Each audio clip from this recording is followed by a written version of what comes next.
आजच्या या ऐतिहासिक सामाजिक ऐक्य परिषदेची ज्यांनी आयोजित केली ते श्री मंगेश आमले, ज्यांचे विचार या ठिकाणी आपण ऐकलेत. आमदार शशिकांत शिंदे, आमदार रोहित पवार, विविध राजकीय सामाजिक संस्था त्यांचे प्रमुख विनोद खोकरकर, अफसर इमाम, अनिल कौशिक, विठ्ठल मोरे, चंद्रकांत पाटील, विकास रावांजे, राज राजापूरकर, अन्य सगळे व्यासपीठाचे मान्यवर आणि गेले 2-2.5 तास अतिशय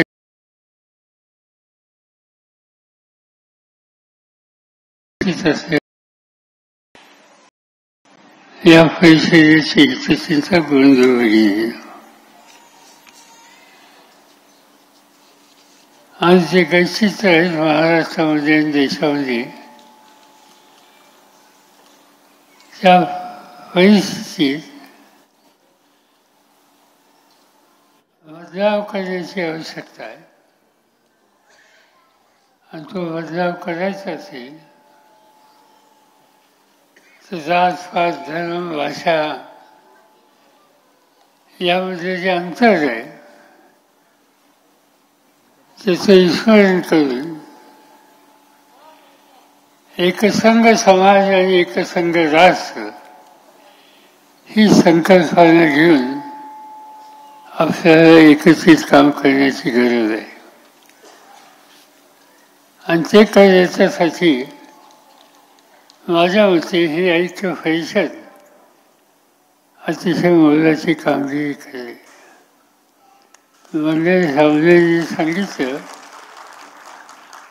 की परिषद आज या ठिकाणी भरते, आणखी 4 ठिकाणी अशा प्रकारचं आयोजन हा करण्याचा निर्धार त्यांनी केलेला आहे. तुमची माझी सगळ्यांची जबाबदारी आहे की त्यांच्या या प्रयत्नाला आपण पूर्ण ताकदीने मदत करू आणि जे आव्हानं समाजाच्या आणि देशाच्या समोर त्याला सामोरं जाण्याच्यासाठी आपण सामूहिकपणानं प्रयत्नाची पराकाष्ठा करू. चित्र चमत्कारिक आहे. मगाशी कुणाच्या भाषणामध्ये मणिपूरचा उल्लेख झाला. देशाच्या पार्लमेंटमध्ये त्याची चर्चा झाली. मणिपूरचे विविध धर्माचे, जातीचे, भाषेचे लोक आम्हाला लोकांना भेटायला दिल्लीला आले आणि चित्र काय सांगितलं.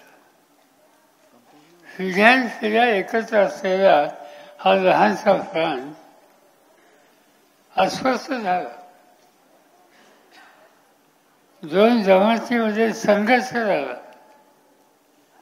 घरदारं पेटवली, शेती उद्ध्वस्त झाली, स्त्रियांच्यावर अत्याचार केले गेले आणि पिढ्यानपिढ्या एकत्र असणारा सुसाळ ठेवणारा हा मणिपुरी एकमेकाशी बोलायला सुद्धा तयार नाही. ही अवस्था त्या ठिकाणी. आणि एवढं मोठं संकट एका राज्यावर आल्याच्या नंतर राज्यकर्त्यांची जबाबदारी ही आहे की त्याला सामोरं जाणं, लोकांना विश्वास देणं, एक वाक्यता निर्माण करणं, कायदा आणि सुव्यवस्थेचं जतन करणं. पण दुर्दैवानं आजच्या राज्यकर्त्यांनी त्याच्याकडे झमकून सुद्धा बघितलं. आज अखेर एवढं मणिपूरला झाल्याच्या नंतर देशाच्या प्रधानमंत्र्यांनी तिकडे आपण चक्कर टाकावी, लोकांना दिलासा द्यावा, हे हे घडल्यामुळे होईमध्ये आजूबाजूच्या राज्यातही घडलं, खाली कर्नाटकामध्ये घडलं आणि अलीकडच्या काळामध्ये महाराष्ट्रात काही घडेल का काय अशी चिंता वाटायला लागली. सुदैवानं महाराष्ट्राला एक दिशा येणारे अनेक युगपुरुष होऊन गेले. त्यांनी विचार केला तो समाजाचा विचार केला.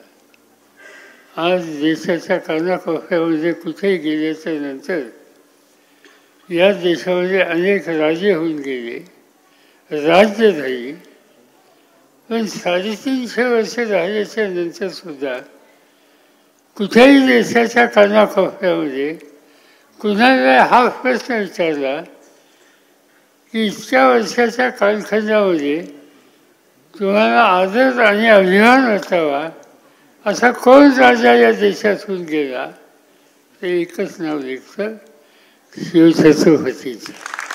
दुसरं नाव कोणी निघत नाही. आणि त्याचं महत्त्वाचं कारण त्यांनी राज्य केलं हे लोकांच्यासाठी केलं. या देशात अनेक राजे होऊन गेले. देवगिरीच्या यादवांचं राज्य होतं, दिल्लीमध्ये मोगलांचं राज्य होतं, राजपूतांचं राज्य होतं, अनेकांची राज्य होती.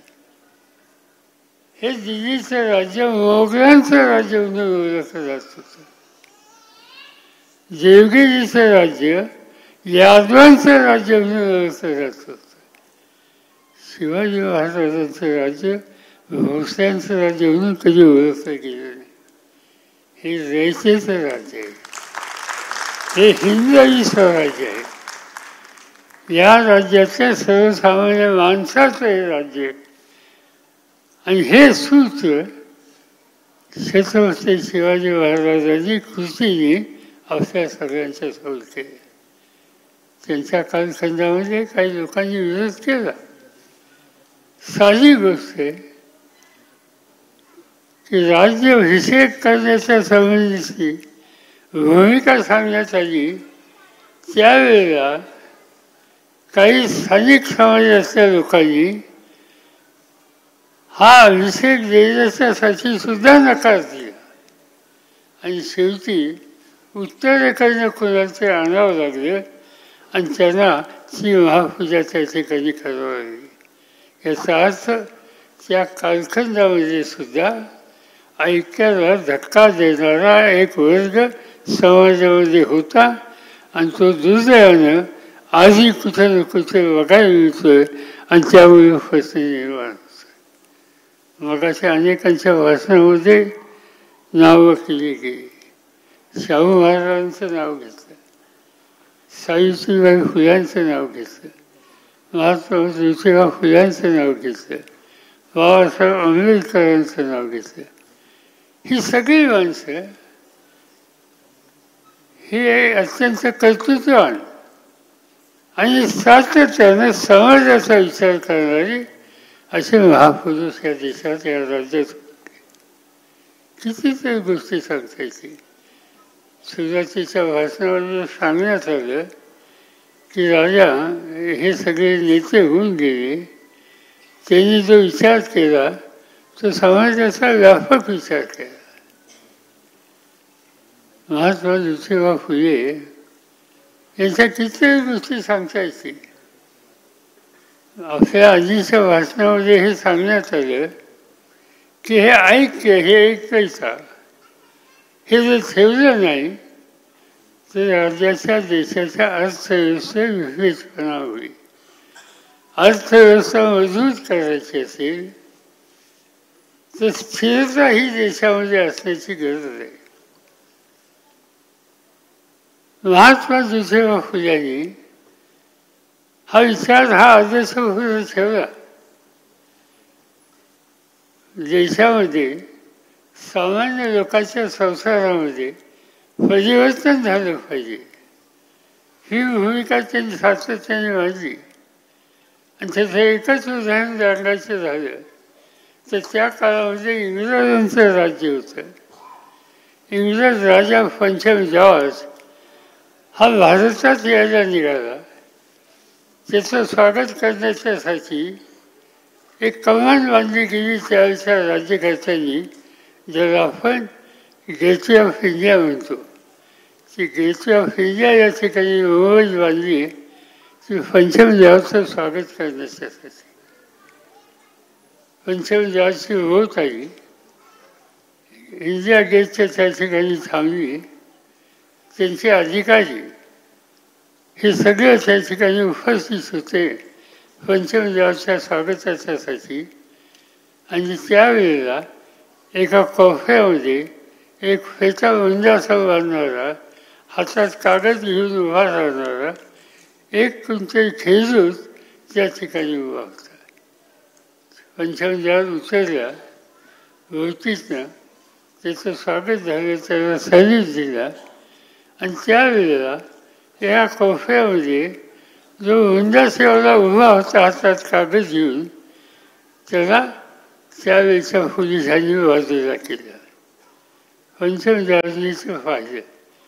त्यांना गमत होती, हा कोण माणूस आहे, डोक्याला काहीतरी बागोटं बांधलेलं आहे, हातात कागद आहे, हा खेळूच दिसतोय, काय त्याला म्हणायचं हे सांगितलं जात नाही.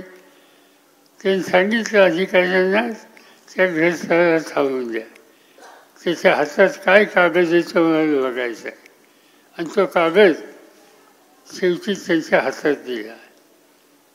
आणि त्याच्या कागदात काय होतं? कागदात मागण्या होत्या. मागण्या ह्या होत्या की आम्हाला हा समाज एकसंघ ठेवायचा आहे. हा समाज एकसंघ ठेवून या समाजाचे महत्त्वाचे गरिबीचे प्रश्न सोडवायचे. आणि ते प्रश्न सोडवायचे असेल तर पहिल्यांदा लक्ष कशाला द्यायचं असेल तो पाणी. थेंब न थेंब पडणारा पाऊस, त्याचा थेंब न थेंब हा साचवला पाहिजे, तलाव बांधले पाहिजे, भूगर्भाच्या पाण्याची पातळी ही वाढवली पाहिजे. आणि त्यामुळे शेती संपन्न होईल. आणि शेती संपन्न झाली तर उपेक्षित समाज हा समाज प्रगतीच्या योग्य रस्त्यावर होईल. आणि त्यासाठी राजांनी आम्हाला मदत करावी. दुसरी मागणी काय होती? दुसरी मागणी ही होती की अलीकडच्या काळामध्ये वृक्षतोड सुरू झाली, झाडं तोडली जातात. आणि जशी झाडं तोडली जाते, जंगल उजाड होईल, तसं दुष्काळाला निमंत्रण देण्याची परिस्थिती या राज्याची. आणि ते घालवायचे असेल तर जंगल वाचवलं पाहिजे, झाडं वाचवली पाहिजेत. आणि त्याचा परिणाम एकंदर हवामानावर अनुकूल होईल याबद्दलची कामगिरी करण्याचा निर्णय राज्यकर्त्यांनी घेतला पाहिजे. अशा अनेक गोष्टी त्यांच्या ठिकाणी मांडल्या. हा फेटा बांधणारा फागोटाला कोण होता? त्याचं नाव ज्योतिबा फुले, महात्मा ज्योतिबा फुले म्हणून त्यांनी त्यांचा उल्लेख केला आहे. पण तुम्ही हा विचार करा, किती दूरदृष्टीचा विचार त्या काळच्या या सगळ्या नेतृत्वाने केला. आणि आनंदाची गोष्ट ही आहे की महात्मा ज्योतिबा फुल्यांना परिवर्तनाच्या संदर्भातली किंवा समतेच्या संदर्भातली लढाई हा करण्याच्याबद्दलचा जो त्यांचा आग्रह होता, त्याला साथ त्यांच्या पत्नीने दिली, सावित्रीबाईंनी दिली.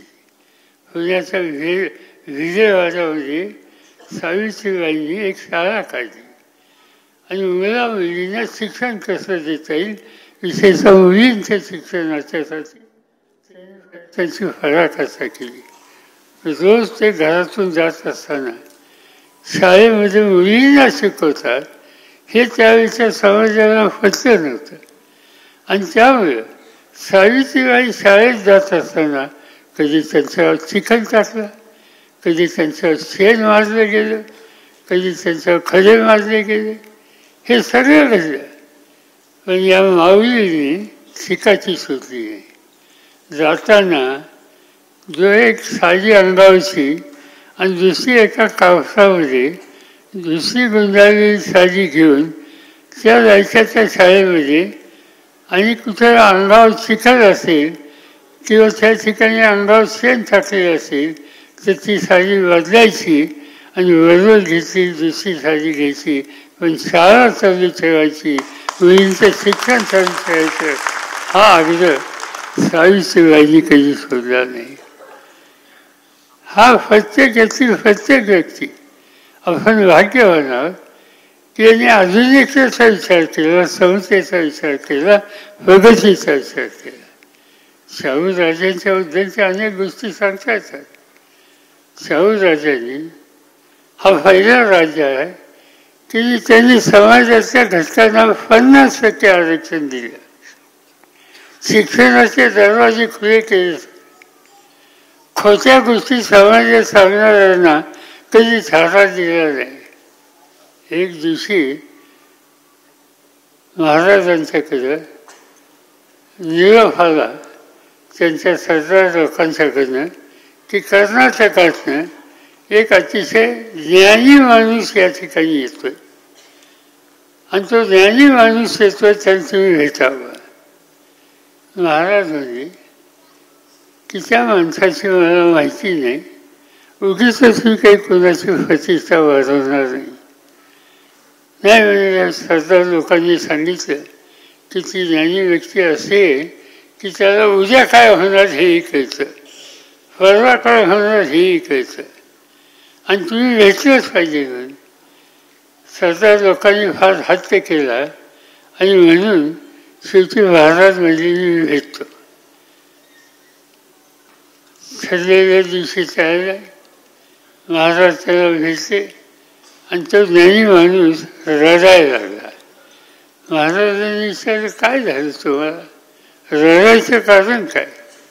त्यांनी सांगितलं की तुमच्या कोल्हापूर संस्थांमध्ये मी येत असताना मला 50 मैलावर तुमच्या पोलिसांनी पकडलं, तुरुंगात टाकलं आणि मला ठोक करून ठोकलं.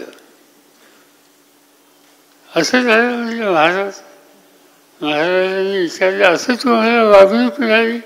हो म्हणजे तुम्ही ज्ञानी असतात? हो म्हणजे ज्ञानी. तुम्हाला उद्या काय होणार हे कळतं? हो म्हणजे मला उद्या काय होणार कळतं. मग तुम्हाला हे कळलं नाही की तुमची रवानगी तुरुंगात जाणार आहे आणि तुम्हाला तुमची जागा दाखवणार आहे, अशा खोट्या गोष्टी समाजापुढे सांगणं हे मला पटत नाही, त्यामुळे तुम्हाला तशी वागणूक दिली होती. आज समाजामध्ये भ्रामक कल्पना या मांडायच्या आणि लोकांना चुकीच्या रस्त्यावर न्यायचं असा करणारा जो वर्ग आहे, त्या वर्गाच्या संदर्भात शाहू महाराजांची भूमिका ही काय होती याचं एकच उदाहरण हे या निमित्तानं सांगता येईल. डॉक्टर बाबासाहेब आंबेडकरांचा उल्लेख या ठिकाणी केला. या देशाची घटना त्यांनी घटना लिहून या देशाला स्थैर्य आलं.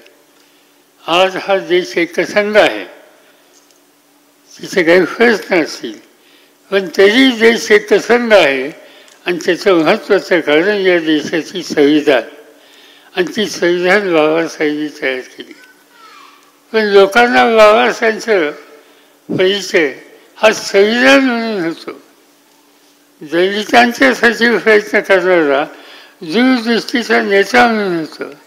पण आपल्यापैकी अनेकांना ही गोष्ट व्हायची नाही की स्वातंत्र्य मिळायच्या आधी 15 ऑगस्ट 47च्या पूर्वी या देशामध्ये एक सरकार जवाहरलाल नेहरूंच्या नेतृत्वाखाली स्थापन केलं होतं. त्या सरकारमध्ये डॉक्टर आंबेडकर मंत्री होते आणि त्यांच्याकडे जल म्हणजे पाणी आणि विद्युत निर्मिती हे 2 विषय होते. त्या काळामध्ये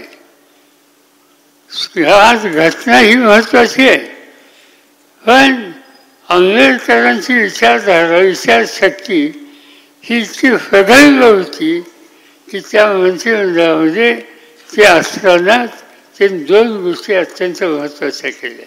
एक, या देशामध्ये पडणारं पाणी थांबवण्यासाठी धरणं काढली. वाखरा नांदे नावाचं या देशाचं पंजाब हरियाणाचं सगळ्यात मोठं धरण या संबंधीचा निर्णय आंबेडकरांनी घेतला होता.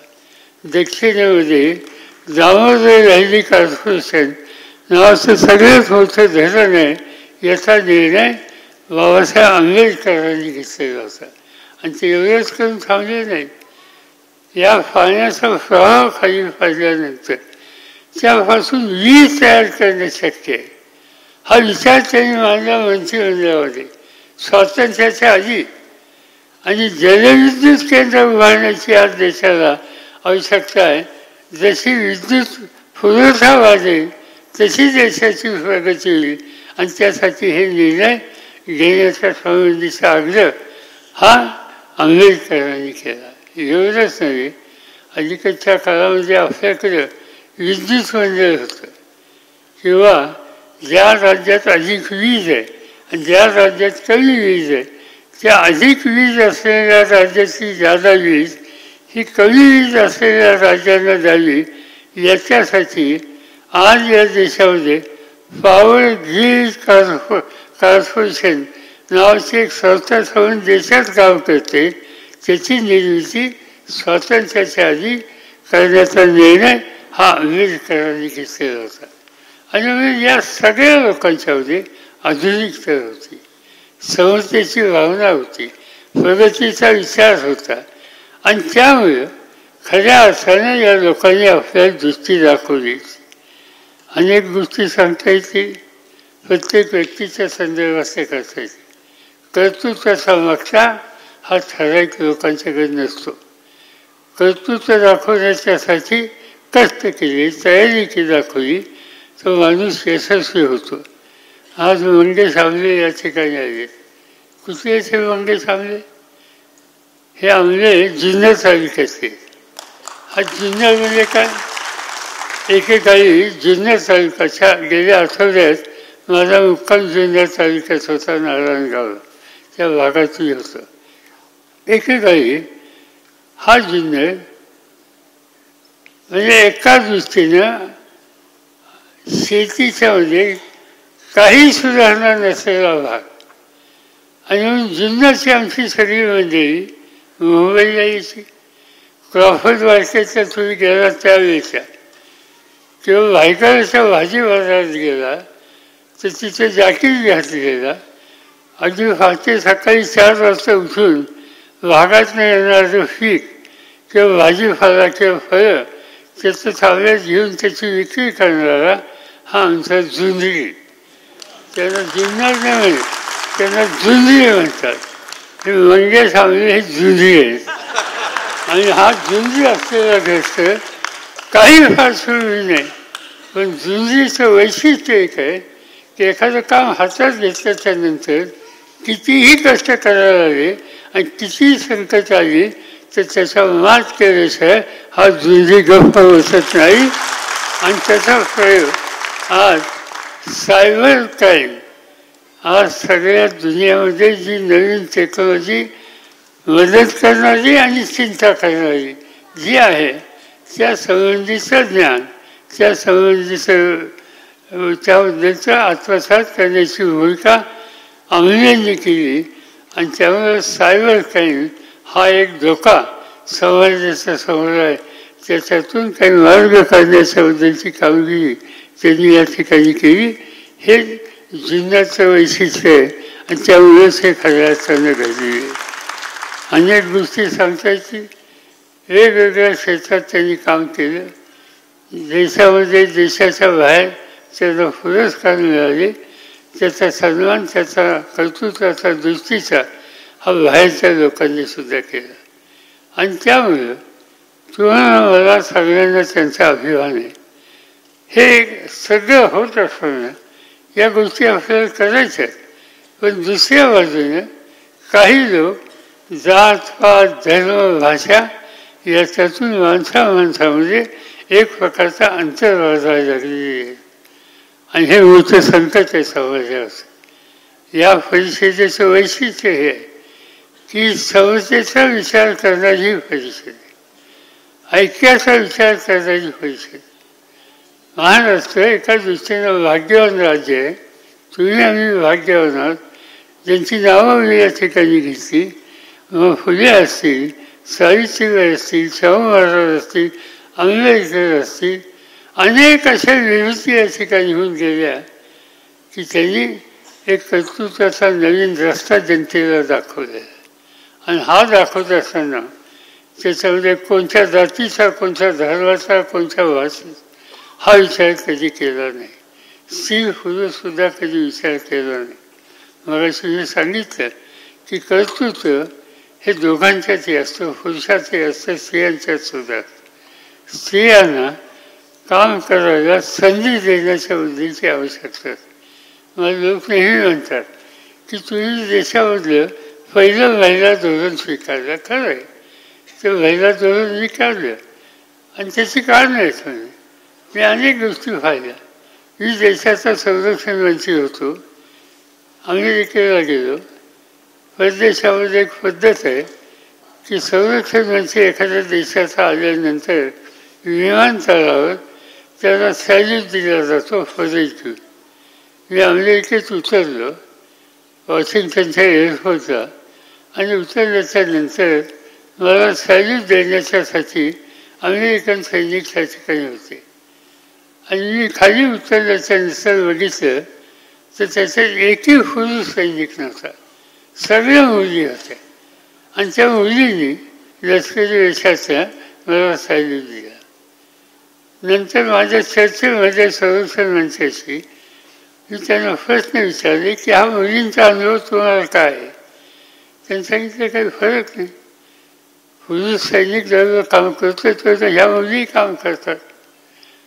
परत आल्याच्यानंतर इथे एक पद्धत आहे महाराष्ट्रात, देशात आपल्या, की दर सोमवारी सकाळी 9 वाजता संरक्षण मंत्र्याच्या ऑफिसमध्ये एक बैठक असते. आणि त्या बैठकीला आर्मी, नेव्ही, एअरफोर्स तिघांचे प्रमुख येतात आणि देशाची एकंदर स्थितीची चर्चा करून माहिती संरक्षण मंत्र्याला देतात. पाकिस्तानच्या सीमेवर काय चाललंय, चीनच्या सीमेवर काय चाललेलं आहे, श्रीलंकेमध्ये काय चाललेलं आहे का, सागरामध्ये काही बदल आहेत का, या सगळ्या गोष्टीची चर्चा ही होत असते. मी अमेरिकेवरून आल्याच्या नंतरची बैठकीला बसलो. हे सगळे प्रमुख माझ्याकडे होतं. जे काय ऐकायचं ते मी त्यांना प्रश्न विचारला की आपल्या सैन्यामध्ये मुली नका घ्यायचं नाही, त्याचं म्हणजे शक्यच नाही, हे बायकांचं काम नाही आणि हे होता कामा नये. मी अमेरिकेत पाहिलं, मी आणखी 2-3 देशात पाहिलं. त्या देशात होऊ शकतं, आमच्या मुली का करू शकत नाही. ते नाही म्हणून सांगितलं. 1 महिन्याच्या नंतर तुम्ही विचार करून पुन्हा सांगा असं मी त्यांना सांगितलं. 1 महिन्याने तोच प्रश्न विचारला आणि त्याचं उत्तर त्यांनी दिलं की या मुलींच्याकडनं हे होणं शक्य नाही. पुन्हा 1 महिना विचार दिला, त्यांचं उत्तर ते झालं. ते 4थ्या बैठकीत मी सांगितलं की या देशाच्या जनतेने मला संरक्षण खात्याचा निर्णय घ्यायला नेमलेला आहे. मी संरक्षण मंत्री पुढच्या महिन्यापासून आपल्या आर्मीमध्ये 10% मुली ह्या पहिल्यांदा येतील आणि त्यानंतर हळूहळू ही संख्या वाढू. कालच्या 26 जानेवारीची परेड तुम्ही बघितली असेल तर त्या परेडचं नेतृत्व आपल्या मुली करत होत्या. आणि आणखीन एक गोष्ट दिसवली, मी हवाई दलाच्या प्रमुखांची माझी भेट झाली. त्यांना मी सहज विचारलं की मुली आता फायद्यात झाल्यात, फायटर विमान चालवायला लागल्यात, तुमचा अनुभव काय? त्यांनी सांगितलं आमचा अनुभव असा आहे की या देशाच्या हवाई दलाचा अपघाताचा रेट, ॲक्सिडेंट हे थोडं जास्त होते आणि ते मुली फायदा झाल्याच्या नंतर तो ॲक्सिडेंट रेट कमी झाला, ॲक्सिडेंट कमी झाला. मला विचारलं हे कसं तुम्हाला सुचलं? मी म्हणलं मुलींचं वैशिष्ट्य आहे की दिलेलं काम मुली चांगलं काम करतात आणि त्यांना कारण लहानपणापासून त्यांच्यावरचे संस्कार. मुलगी जर विहिरीवर भाजीची जाईल बसली आणि तिचं लक्ष दुसरीकडे असलं तर तिचं होस कापेल. त्यामुळे तिचं लक्ष विहिरीवरच असतं, ती दुसरी तिच्याकडे काही नाही. किंवा स्टोवर दूध ठेवलं तिने, तिचं लक्ष त्या दुधाकडे असतं जर लक्ष नाही दिलं तर ती दूर उसू जाईल आणि वाया जाईल. त्यामुळे तिची नजर तिथेच असते. मुलांचं काम दुसरं असतं. त्यांना दिलेलं काम सोडून दुसरीकडे नजर जास्त असते आणि त्यामुळे असे प्रश्न निर्माण होतात. त्यातला चेष्टेचा भाग सोडून द्या. पण कर्तृत्व हा मागचा फक्त पुरुषाचा नाही. कर्तृत्वाचा मागचा या देशामध्ये जगामध्ये स्त्रियांनी सुद्धा सिद्ध केलेला आहे. या देशामध्ये अनेक स्त्रिया या सगळ्यांना होऊन गेल्या. आणि ज्या वेळेला समतेचा विचार मांडायचा, एकतेचा विचार मांडायचा, त्या एकतेच्या आणि समतेच्या विचारामध्ये स्त्रीला वगळून कसंही चालणार नाही. अनेक ठिकाणी मी बघितलं. एक दिवशी मी रशियामध्ये होतो आणि रशियामध्ये इंडियन एम्बॅसीमध्ये अनेक लोक मला भेटले. तर त्याच्यात एका बाईची रशियन मला ओळख करून दिली. ती रशियन प्राध्यापिका होती आणि तिच्याशी ओळख करून दिल्याच्या नंतर मला विचारलं की तुम्ही कुठल्या राज्यात आला? मी महाराष्ट्रात आलं. तिने सांगितलं मला महाराष्ट्रामध्ये भयंकर आस्था आहे. म्हणजे तुम्हाला? हो, मी येत असते. म्हणजे काय करता बोलून? त्याने मी पंढरपूरच्या वाजीला मी जात असे. मला गमत होती. रशियन बाई प्राध्यापिका आणि सांगते पंढरपूरच्या वाजीला जाते.